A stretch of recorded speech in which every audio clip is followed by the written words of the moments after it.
Hello welcome नमस्कार साथियों। आप सभी का स्वागत है हमारी इस इंडियन हिस्ट्री की क्लास में। हम इंडियन हिस्ट्री में अकबर की धार्मिक जो नीति थी उसके बारे में पढ़ रहे हैं। और पिछले क्लास में भी हमने अकबर की धार्मिक नीति के बारे में पढ़ा। अकबर ने इबादत खाने की स्थापना की, अकबर ने मदर की घोषणा की और जैन मुनि विजय सूरी को उन्होंने युग प्रधान की उपाधि दी। तो इन फैक्ट के बारे में हमने पिछली क्लास में पढ़ा। आज हम अकबर की जो धार्मिक नीति है उसने और क्या क्या कार्य किए समाज उत्थान के लिए, उनके बारे में पढ़ेंगे। तो हम शुरुआत करते हैं और मैं आपका एक बार फिर से स्वागत करता हूँ इस क्लास में। तो हम शुरुआत करते हैं इंडियन हिस्ट्री की, और इंडियन हिस्ट्री में हम पढ़ेंगे अकबर की धार्मिक नीति के बारे में। तो अकबर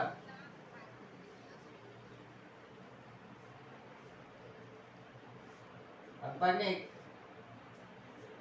क्या क्या कार्य किए अपने सामाजिक धार्मिक जीवन में, उनके बारे में पढ़ते हैं। तो अकबर ने सिख गुरु रामदास को, सिख गुरु अमरदास जी को 500 बीघा जमीन उपहार में दी। अमरदास जी को पंजाब में 500 बीघा जमीन उपहार में दी, और जिस पर आज वर्तमान में अमृतसर शहर स्थित है, और अमृतसर में गोल्डन टेम्पल बना हुआ है। तो अकबर ने सिख गुरु अमरदास, सिख सिख गुरु गुरु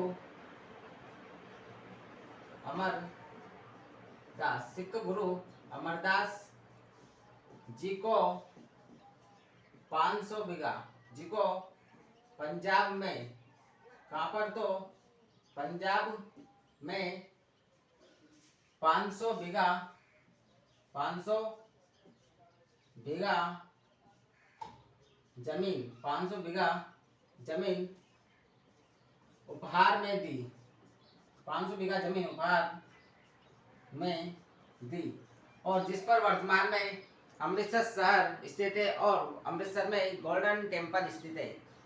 तो इस 500 बीघा जमीन पर क्या है, अमृतसर शहर स्थित है, अमृतसर शहर, और अमृतसर शहर में है गोल्डन टेम्पल, स्वर्ण मंदिर, golden golden temple, golden temple जहाँ पर स्वर्ण मंदिर स्थित है। इतना समझ में आया। उसके बाद अकबर ने क्या क्या कार्य किए। तो अकबर ने अपने शासनकाल में जरों का दर्शन, तुलादान, सिजदा, पायबोस, इन प्रथाओं को पुनः आरंभ किया। अकबर ने सिजदा, तुलादान, पायबोस और जलों का दर्शन, इन प्रथाओं को पुनः शुरू किया, आरंभ किया। तो अकबर ने जो है तुलादान, सिजदा,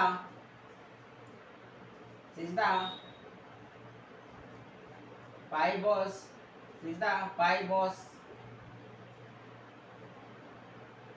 जरों का दर्शन,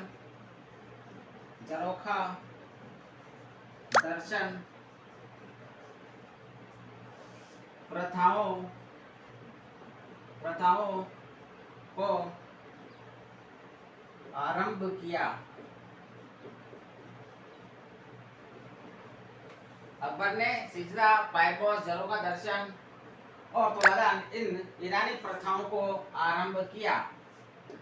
सिजदा क्या होता है, तो सिजदा होता है बादशाह के आगे इस प्रकार से सर झुकाना। जैसा कि आपने फिल्मों में भी देखा होगा कि जब कोई भी दरबारी दरबार में उपस्थित होता है, या कोई भी व्यक्ति दरबार में उपस्थित होता है, तो बादशाह के आगे इस प्रकार से जहाँ पना ऐसे कैसे करते हैं।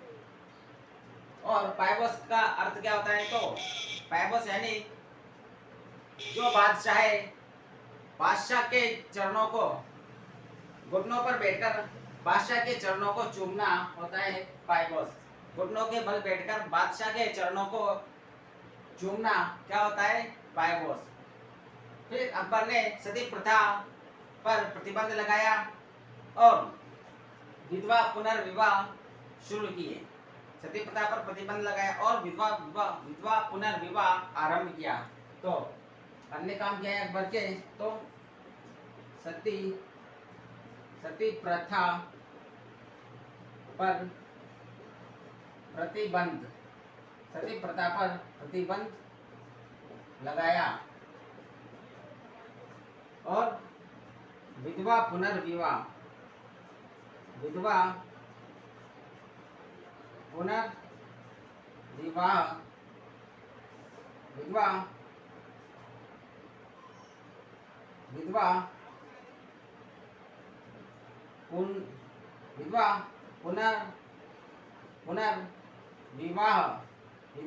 पुनर्विवाह आरंभ किया। तो अकबर ने क्या क्या कार्य किए? तो सिख गुरु अमरदास जी को पंजाब में 500 बीघा जमीन उपहार में दी, जहां पर अमृतसर शहर स्थित है। और अमृतसर शहर में गोल्डन टेम्पल, जिसे आप कहते हैं स्वर्ण मंदिर, सिख समुदाय का स्वर्ण मंदिर गोल्डन टेम्पल, जो कि अमृतसर शहर में स्थित है। फिर अकबर ने तुलादान, सिजदा, पायपोस, जरोगा दर्शन प्रथाओं को प्रारंभ किया। अकबर ने सती प्रथा पर प्रतिबंध लगाया, विधवा पुनर्विवाह आरंभ किया। इतना क्लियर है। अब हम आगे देखते हैं अकबर के शासनकाल में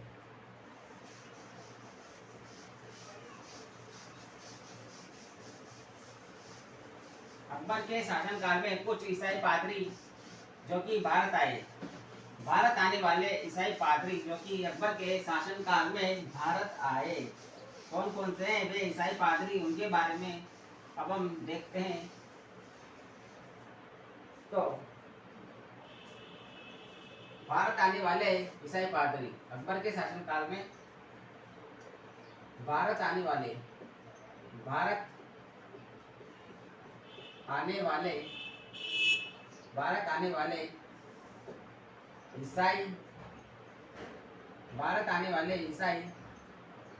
ईसाई पादरी, यहाँ से भी हमसे क्वेश्चन पूछा जा सकता है कि अकबर के शासनकाल में कौन कौन से ईसाई पादरी भारत आए। तो देखते हैं कौन कौन से।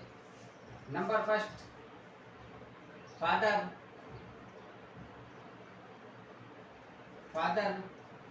एका बीवा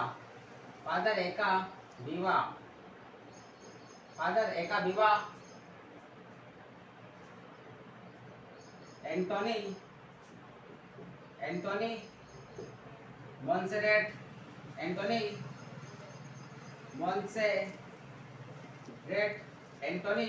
मोंसेरेट इसके अलावा क्रिस टिको, एडवर्ड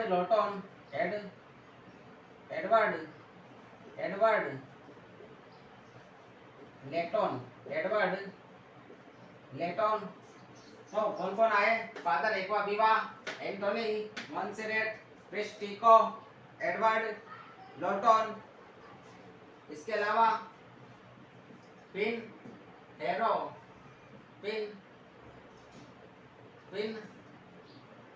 हरो।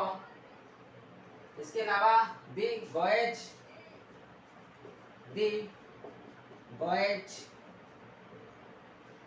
तो फादर एक्वा विवा, एंटोनी मोंसेरेट, एडवर्ड लोटन, क्रिस्टिको, पिनहरे, दी गोएज। इसके अलावा जेवियर,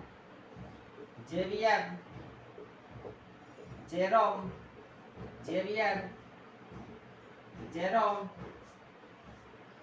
तो यह ईसाई पादरी हैं जो कि अकबर के शासनकाल में भारत आए।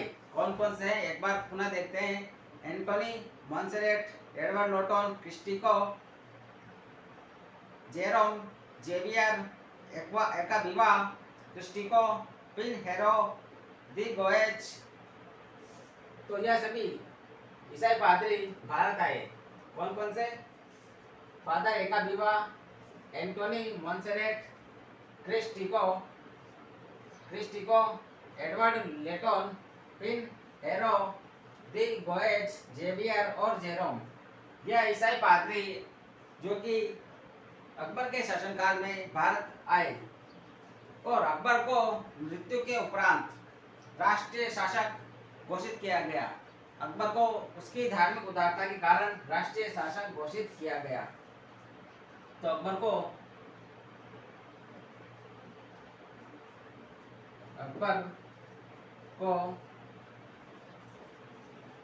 धार्मिक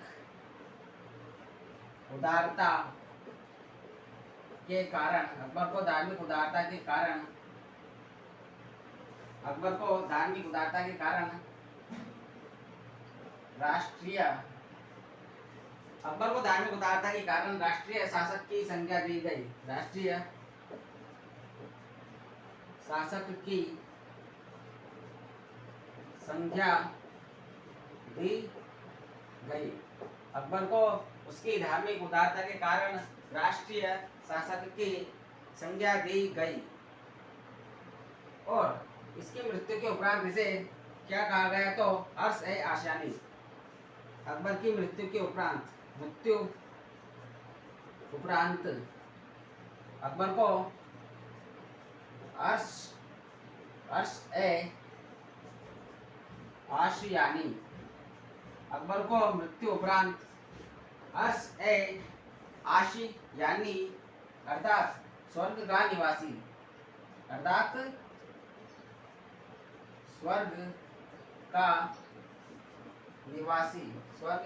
निवासी तो अकबर को मृत्यु के उपरांत अर्श ए आशियानी की संज्ञा दी गई। अर्श ए आशियानी की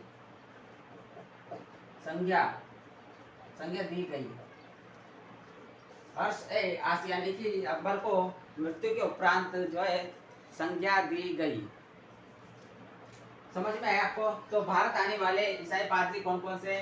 फादर एका बीवा एंटोनी मोंसेरेट क्रिस्टिको एडवर्ड लेटोन पिन हेरो दी गोएज जेवियर जेरोम। ये भारत आने वाले ईसाई पादरी हैं।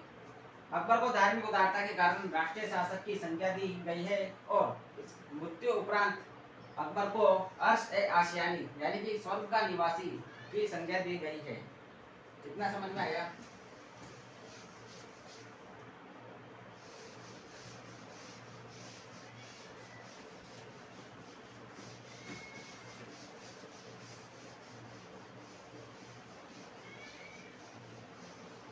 अकबर के दरबार में 8 प्रकार की लेखन कलाओं का प्रयोग किया जाता था।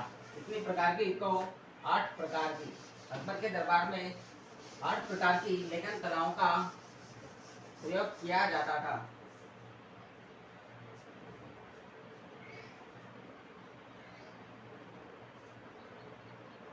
इसके बाद हम देखते हैं कि अकबर के दरबार में आने वाले प्रथम अंग्रेज व्यापारी रॉल्फ फिंच अकबर के दरबार में आने वाले प्रथम अंग्रेज व्यापारी थे और फादर स्टीवेसन अकबर के दरबार में आने वाले प्रथम अंग्रेज पादरी थे। तो अकबर के दरबार में आने वाले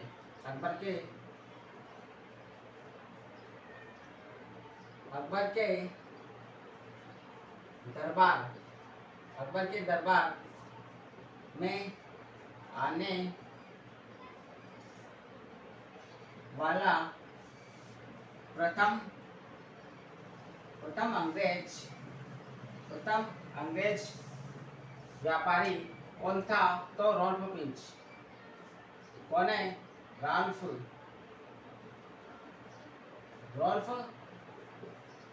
फिंच अकबर के दरबार में आने वाला प्रथम अंग्रेज व्यापारी था और फादर स्टीवेसन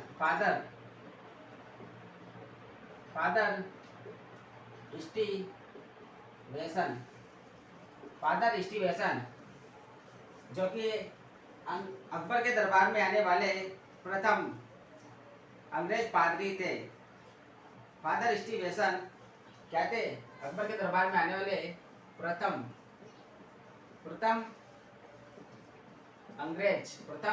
अंग्रेज पादरी।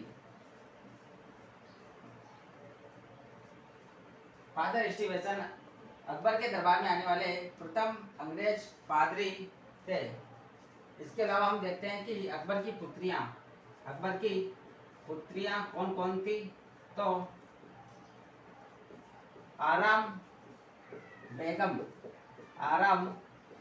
बेगम, इसके अलावा सुकू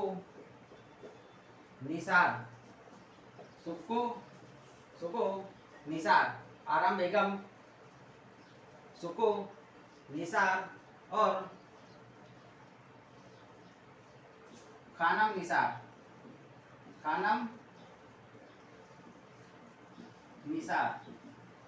तो आराम बेगम, सुकू निसार और खानम निसार ये अकबर की पुत्रियां थी। अकबर की कितनी पुत्रियां? तो ये 3 पुत्रियां जो कि अकबर की थी।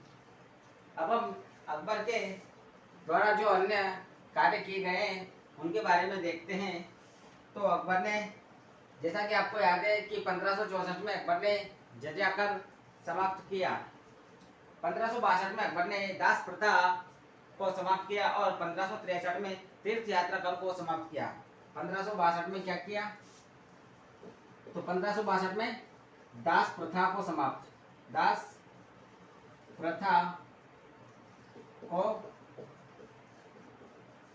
किया। 1563 में तीर्थ यात्रा कर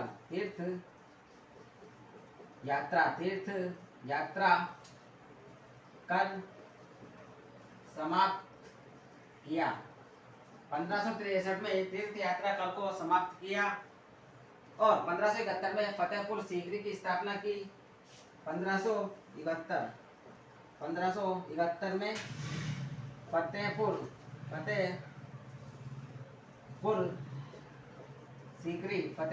सीकरी की स्थापना कहाँ पर की गई? तो उत्तर प्रदेश। फतेहपुर सीकरी की स्थापना 1571 में 1571 में फतेहपुर सीकरी की स्थापना की। 1574 से 75 में गुप्तचर विभाग की स्थापना की। 1574 अकबर के दरबार में आने वाला प्रथम अंग्रेज व्यापारी कौन था? तो रॉल्फ फिंच। और प्रथम अंग्रेज पादरी तो फादर स्टीवेंसन। अकबर की पुत्रियां आराम बेगम, सुकू निसार और खानम निसार। 1562 में अकबर ने दास प्रथा को समाप्त किया। 1563 में तीर्थ यात्रा कर को समाप्त किया। 1571 में फतेहपुर सीकरी की स्थापना यूपी में की। इतना क्लियर है। तो हम आगे चलते हैं।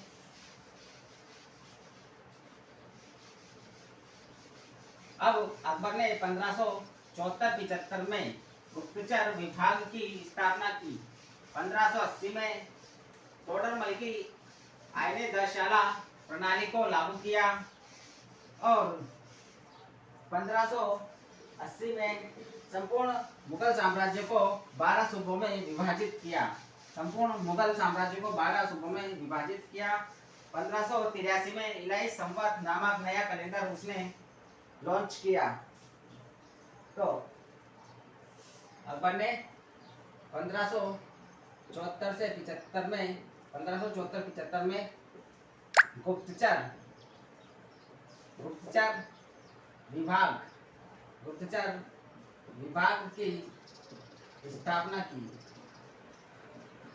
विभाग की स्थापना की। 1580 में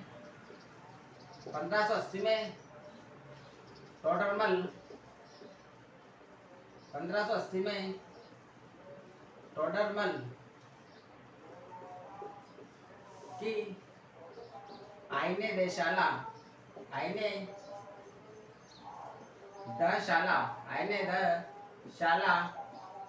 प्रणाली लागू की। टोडरमल की भू राजस्व की आईने दशशाला प्रणाली जो है अकबर ने 1580 में लागू की। 1575 में मनसबदारी 1575 1575 में 1575 में 1575 में मनसबदारी मनसबदारी व्यवस्था